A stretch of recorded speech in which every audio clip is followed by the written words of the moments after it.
Welcome to This Just In, the show bringing you the latest advancements in healthcare, strategy, innovation, and public policy.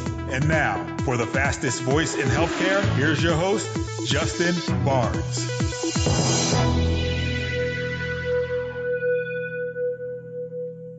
Thank you for tuning in, and welcome to This Just In. I'm your host, Justin Barnes. In these segments, I'll bring you the latest advancements in healthcare, strategy, innovation, and public policy. As always, we're broadcasting from the This Just In studios on the Business Radio X network, as well as the Healthcare Now radio network. For this episode, my 201st episode, we have a special show with a great guest returning, Ed Marx, Chief Digital Officer, Tech Mahindra Health and Life Sciences. Welcome back to the show, Ed. Justin, thanks so much. I'm really excited to be the 201st. That makes it sound even more special.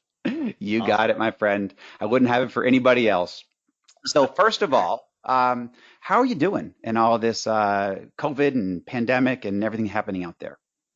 No, really well. I'm very thankful. My family, my extended family, both in India and in Germany and around the United States, everyone's healthy. Good. Everyone's doing well. So I'm really thankful for that because I know that's not the same story for everyone, but thankful for how we've been making it thus far. Yep.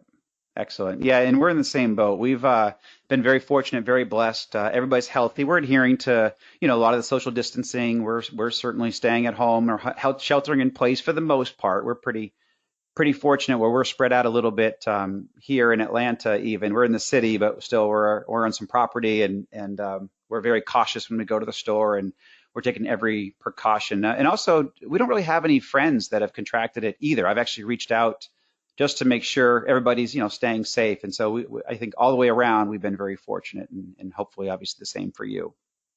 Yeah, that's great. So I get you and I, we've known each other for several years. You've been on the show several times. You're always one of the best guests. You always share the best practices and strategies. So certainly excited to have you back. But let's take a little step back just from any new guests that or any new listeners that might be joining us. But tell me a little bit about your background. Where'd you grow up, attend college, all that good stuff? Yeah, so I grew up in Germany. My parents are Holocaust survivors. So I grew up in Germany for the first 10 years. I was this little Bavarian boy. So if you ever see pictures of me from my youth, I look like I'm from the Sound of Music or something. We came over when, like I mentioned, when I was 10 to the United States, and we started a new life. And so that was in Colorado. So we ended up in Colorado. When I was 16, I had one of my first life-changing experiences, and I became a janitor at a healthcare facility.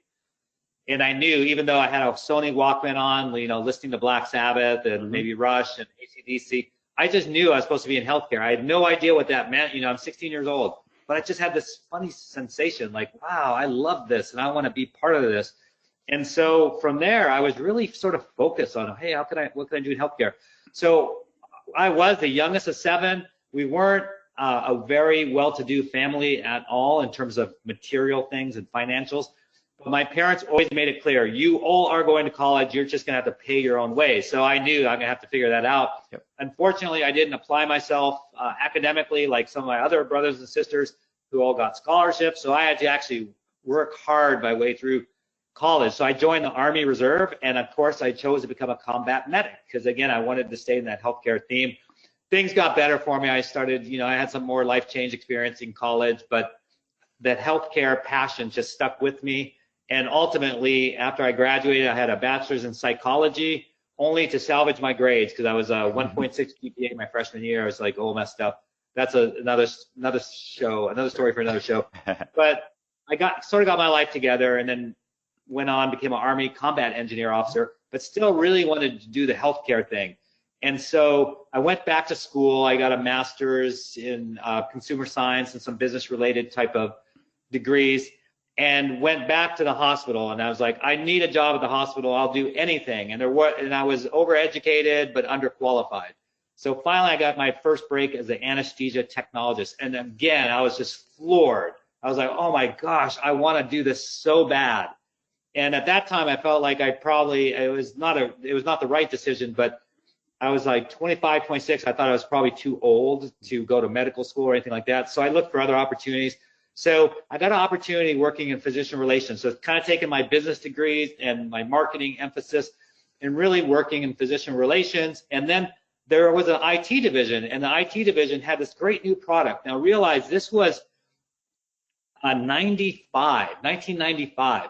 That is a great new product where with on a 2400 baud modem, you could dial in as a clinician into a medical record and look at patient information. But the IT people back then didn't communicate very well, so I had a pretty good communications vehicle and relationship with all the docs. So they said, Ed, can you help us? So I learned about this system.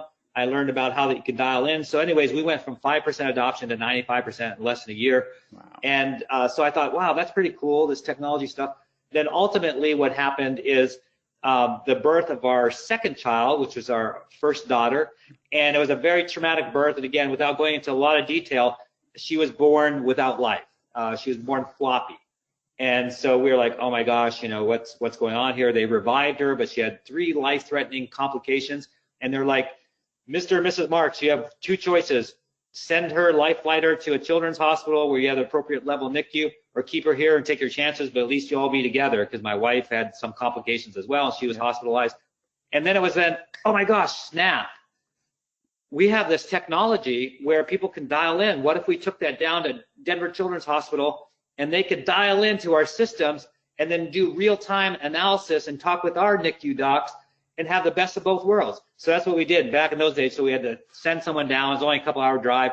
Send someone down, connect them, and oh my gosh, that's what happened. And my daughter was healed and graduated from college at age 18. And I was like, that's my call. That's it. Healthcare technology. That's where I belong. So as soon as that happened, I looked my first opportunity in healthcare technology, and that's sort of where I went. So that's sort of my beginnings, where I grew up, where I went to college, Colorado State University, the degrees, and my foray into healthcare, and why I'm so passionate today still about how technology can enable life. Amen. So anyways. Yeah, no, I love it. And actually, I just saw for the first time that I didn't realize that you were in the Army. Obviously, that was a big thing in my past. I served for 8 years. I was an infantry soldier, 11 Bravo, Fort Benning. So, and then I saw you post on social media that you also served. So first of all, thank you for your service. I love it. And that's why you're such a great guy, because you've served our country as well. So thank you as well. Yeah. A quick digression is, I just think it is really one of the best things a young person can do, male or female, is to join the service or serve somebody other than yourself, at least for 1 year. I did it for a long time. It was a 6x2 tour, 6 years active, 2 years inactive. But it was the single best decision I ever made for myself, was joining the Army. So yeah, me too. I mean, it really set the foundation. I was 17 years old. I graduated from college. I mean, high school. I partied that night. I remember I didn't even go to sleep. And also I'm at the MEP station, you know, the in-processing station. And I'm 17 years old, being yelled at, losing all my hair, not on purpose. I mean, yeah, not my choice. Yeah. And it's like, oh my gosh, wow, I'm in a whole new world. I was scared to death, but I learned so much from the Army experience, and I'm so thankful for that experience. Yeah, and I do. I think it is an excellent foundation for everyone to be serving the military. I love it. I agree. Excellent. So tell us what you're up to now. It'd be great.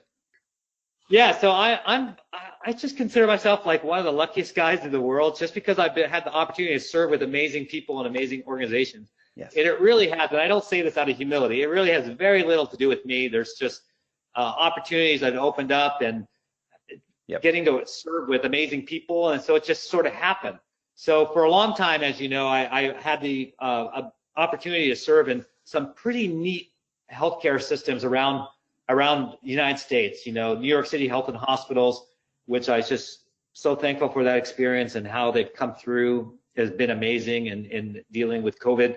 And then most recently with Cleveland Clinic, and wow, it is an amazing organization, as people say it is. It's just fantastic people. And so I had, I know you know this, but for our listeners, you know, I had this thing with cancer. I had a little fight with cancer last summer, and that really made my wife and I rethink priorities. And hey, is it worth traveling? Because we live in Dallas-Fort Worth, so it's like, is it worth traveling 5 nights a week? As great as the Cleveland Clinic is, and there's some other things going on as well. And it's like, you know what? Let's do something that keeps me at home a little bit more. And so it just so happened this opportunity opened up with HCI Group and now Tech Mahindra, and to lead as the Chief Digital Officer globally, health life sciences. So So I just jumped at the opportunity for three reasons. One is Tech Mahindra and HCI Group, just fantastic organizations. I wouldn't join any organization that didn't, have really strong values and character. Number two is global. So while I love doing things in New York City or in Cleveland and regions, this is like global. And then the third is health and life sciences. So I have great, experience working in provider side, but never in pharma, never in biotech and payer. So for me, it's a great learning growth opportunity as well. So I've been doing this for a couple months now, and it's just been as fantastic as I expected it to be. And I get to stay home a lot more, especially with the pandemic. Certainly led to that as well, but it certainly isn't about 5 nights a week being gone from home. So it's been great for our family. That's right. Congratulations. Love it. And obviously love to see the continued progress and everything that you do. It's just exciting to watch your journeys. So to that end, I'd love to get some of your thought leadership. So what are you seeing in the industry today? Obviously, I get the pandemic, but just from the way the lens in which you see healthcare through, what are you seeing out there? So there's definitely was this path towards digital transformation. That was let's go pre-pandemic. That was definitely the buzzword. You talk to all the CEOs and what people were saying out there is everything moving towards that, and everything moving towards within that digital framework, sort of virtual care. Mm-hmm. And so that was a path, but the slope was very gentle. Well, people can't see this on the radio, but a very gentle slope. Right. And we were considered the leaders, the Cleveland Clinic, and, there's a handful of others. But even then, we only had about 2% market penetration for like outpatient visits being virtual, with a towards 50%. We thought, man, once we reach 50%, that's like tipping point nirvana. And think about it, in 6 weeks, we advanced 6 years as an industry, and the clinic went from 2% to up to 80%, and everyone has that same story. Yep. So I've heard so many people on your show and other places talk about that hockey stick curve. Yep. And so there's two things happening now post-COVID. One is that continuation of virtual care and the digital transformation.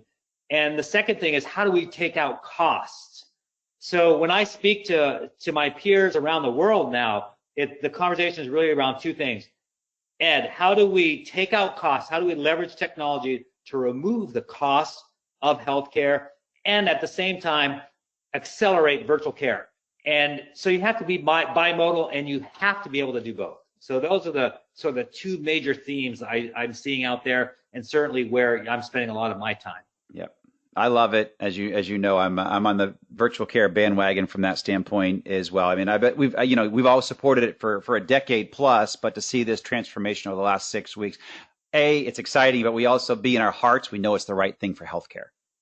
Yeah, absolutely. It's not waste at all. It's just gave us that impetus in the right direction, that right push that was needed, because this is the future. It's here now, and there's no turning back. Love it. And for those joining us a little late today, my guest is Ed Marx, Chief Digital Officer for Tech Mahindra Health and Life Sciences.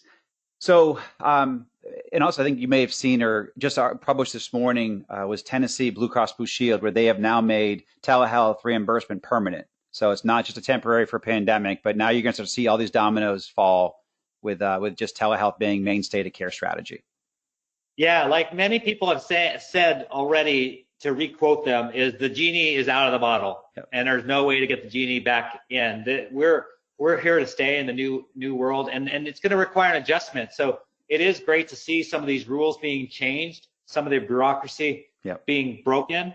And, I can't imagine ever going back. I'll just give you a quick example, a personal example. I've always been a virtual person in taking advantage of this for years and years and years. I can't imagine purposefully going to a physician office unless there was very specific reasons you had to have touch. Yep. And so I try to be an athlete. And so that, as I get older, I get more injuries. So I had this knee injury, and fortunately it wasn't too serious, and they gave me a couple shots, and then they said, okay, now you got to do physical therapy. So I've been doing virtual physical therapy. So now our health system that I take advantage of, they were like, Ed, you can start coming in now. And I'm like, no way, are you kidding me? That's a half-hour drive on either side, and then all the waiting in the waiting room and all that kind of stuff. I don't have time for that. I do these virtual PT sessions. They're half the time because you get straight to business, and there's no travel. It's like, why on earth will I will never go back to virtual. I mean, non-virtual. So yeah, it's here to stay. I think most people are having that same sort of experience. They are. And that's the part. That's why I love to talk about it, because there is no going back to the way it was. Oh, now all these in-person appointments. What's really cool also is now I'm seeing healthcare shift to where even some of the providers. So I try to seek out the providers in the industry that are forward thinking to work with, because they're like, all right, I don't want those routine visits back in my office. I can do those virtually, but now I can see those appointments that I can really increase care quality, or they really need to be in front of me, or it's a procedure based, or it's right for my practice. It's right for how I want to grow my business. Not that routine, level 2, level 3 visit where it's no, I want to see the right patients at the right time. And then I have a whole track now where I can see just the routine visits. I don't need to see you in person. And I have a whole setup for that too. That's exciting. And that's what I've seen shift in the last several weeks and months. So. Yeah, cool. No, we're so blessed to be at this point in time and have this understanding and helping others to get there. So it's exciting. So what do you see from, I guess kind of jumping ahead a little bit, I do want to dive into a couple things on best practices. So what best practices do you see or would you share with digital health innovators? I'll ask you about care providers next, but going next, as the next step, what do you see for health innovators so they can thrive over the next 1 to 2 years? Where should they focus, or what should they do? I think it's all about platforms. So not to give away secret sauce or anything, but I think there's a lot of comparison we can make to the maturity of EHRs 20 years ago and to where they are now, and the same with virtual care. So 20 years ago, you had a lot of best of breed, separate radiology, cardiology, lab, you name it, there was a niche system for it. And you also had some health systems that sort of were frustrated and they developed their own systems.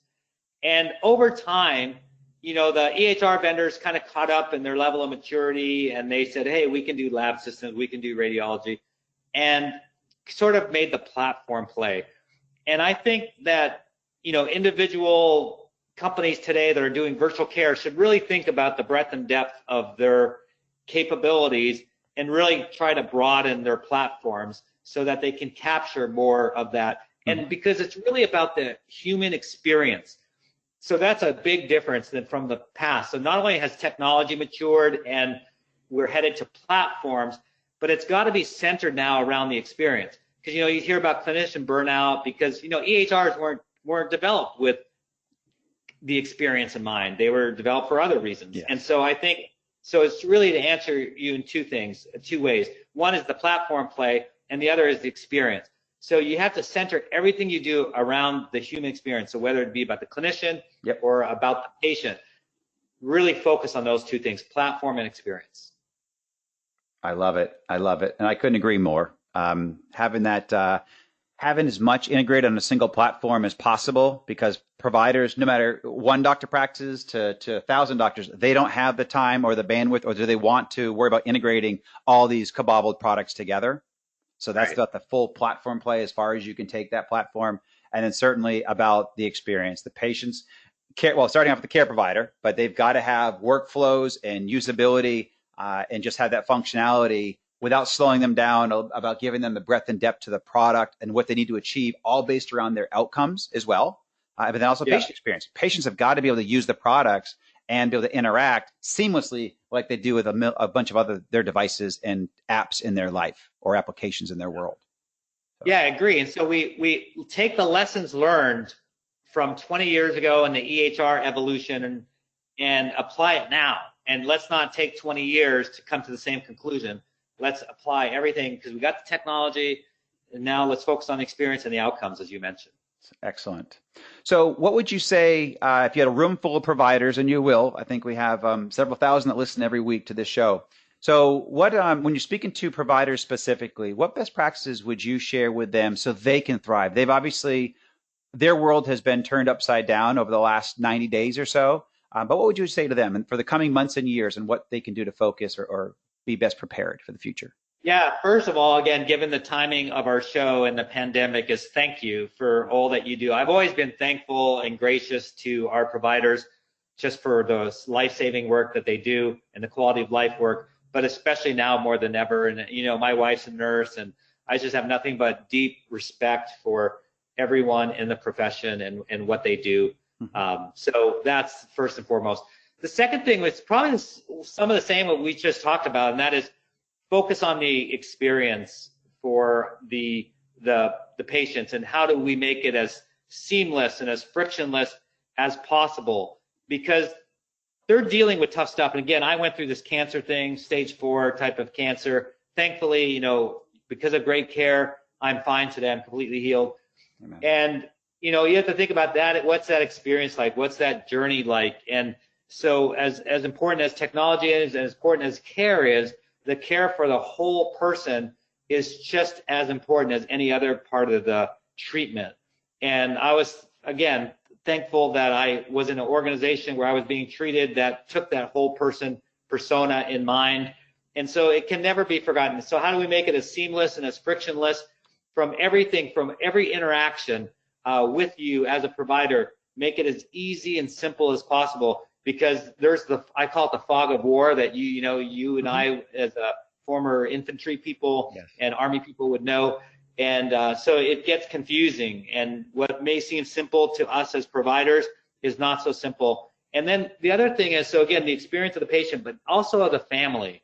So we have to look at the entire family experience, not just the patient experience. Yes. And so I think that's another sort of nuance today than from the past, is everyone is involved in the healing process.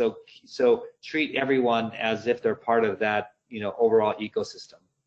That's actually an excellent point. So I want to kind of call that out too, because that's also what's going to be enabled now more when you're using these platforms and virtual care and being able to provide care differently and not in person, is you are probably going to have more people from the family aspect involved. For example, I'm involved in my grandmother's care. She's 95 years old. So we've used technology. I'm in Atlanta. She's in Boston. And I try to help her how I can using technology. And that's very common. It's only going to become more common, like as if my mother needs anything as well in that process, I can be able to help her. And again, you don't need to be with this person in the same room. And now with the pandemic, I can't be in the same room technically with her because she also has a compromised immune system. So I need to manage those things, but I can do all of that with virtual care and technology innovation that we have today even.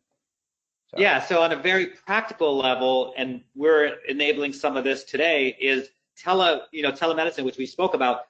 You can include the family in that telemedicine visit now. And like you said, you could be far, far away, cross country, cross ocean, and include everyone in what's going on. Because especially for the elderly, or again, the fog of war, the shock. You talk to me about, hey, Ed, you have cancer. I want my wife or someone else from my family to be engaged. And you can do that multiple ways, because I'm not going to hear anything after you tell me I have cancer. Correct. So, but my wife's going to be intently listening, or my partner, or whoever. So we have to include them all. And now we have the technology capabilities to do that. So we can get through the privacy concerns. Obviously we do already, and there's paperwork and things around that. So include everyone that the patient wants to have included. Don't keep them alone. That is excellent, excellent advice. So we've got a couple minutes here in closing. I do want to ask you a couple of personal questions, and I certainly want to have you back. I think you and I are very well aligned on the virtual care topic. And there's some things about practicing, I think I'd love to talk about what we see even, a year down the road or even 6 months. So we'll get you back on a show to talk more about virtual care and where we're going. But let's get personal a little bit. So I got a minute and a half. So first of all, I want you to plug a book. You and your wife wrote a book, correct? Didn't you? Yeah, it's not published yet, but we did. Okay. Write a book. All right. Well, we'll have you on just to talk about the book. Maybe you both will come on and talk about the book. Yeah. When you're ready. No, we're really excited about it. Do you want me to tell you what the name of it is? Yes, or will please. it be provocative? Okay. It's called Salacious Sex. Yeah. So, but it's really about, man, don't discount the value of sex in the marital relationship. Yep. And I think sometimes we've gone through and we've minimized it after you get married and stuff like that, and you don't think about it. But it's really about, hey, rekindling or keeping that romance, the hotness, keeping that on fire, because it's really important. It's not to be diminished. So anyways, yeah, a little teaser for the future. I think it's excellent, and you're spot on with that. Certainly, I've been married for 15 years, so I think it's excellent. So moving quickly here, because we got about 1 minute left, I want to talk about something. So in my closing segment, I always ask this question of my guests, and it actually has become its own show. My producers create their own show, but where do you invest your time, talent, and treasure? Yeah, excellent. I put my stock in my family. So our faith is important. So I try to do, because time is so difficult, like, okay, we got 45 seconds left. Yep. So how do you maximize time? So one thing that we do is my wife and I are really into exercise. So part of our exercise routine is together. We'll walk together every day and pray at the same time. So we're getting our steps in, yep, and we're having a spiritual thing going on. And so I love investing my time and treasure in that. So anything family, our trips together, our time together, every time we're together, we end all of our time together in a family hug and prayer. So it just combines a lot of things. So a lot of stuff there. So yeah, I don't know if that's the answer you're looking for, but I mean, that's one way. I'm always thinking about how do you combine time and do all the things that are important to you spiritually and family. Okay, well, let's pray together and hug together and walk together. I think that's fantastic, Ed. That's just great leadership on how to foster a great family environment, and keeping your family strong, mentally and physically, because you're walking together. So yeah, try to wrap it all up together. I love it, Ed. All right, well, we're at time, my friend. I'm grateful for you. Thank you for joining the show, and I'll certainly have you back. Thank you for what you do, and because I listen all the time, and I think it helps everyone. Iron sharpens iron. Thank you so much. You got it, my friend. Thank you. And thank you for everyone in joining us today. You can please tune in weekdays at 2:30 p.m. Eastern, 11:30 a.m. Pacific. As always, you can track me on Twitter at HIT Advisor and use the hashtag ThisJustinRadio so we can respond to your comments from the show. If you missed any of this episode or want to hear more, you can catch me on Apple iTunes, SoundCloud, iHeartRadio, Spreaker, Google Play, and TuneIn. And also, you can check out the new website that we launched at justinbarnes.com. Thanks, everyone. Have a terrific week and stay safe.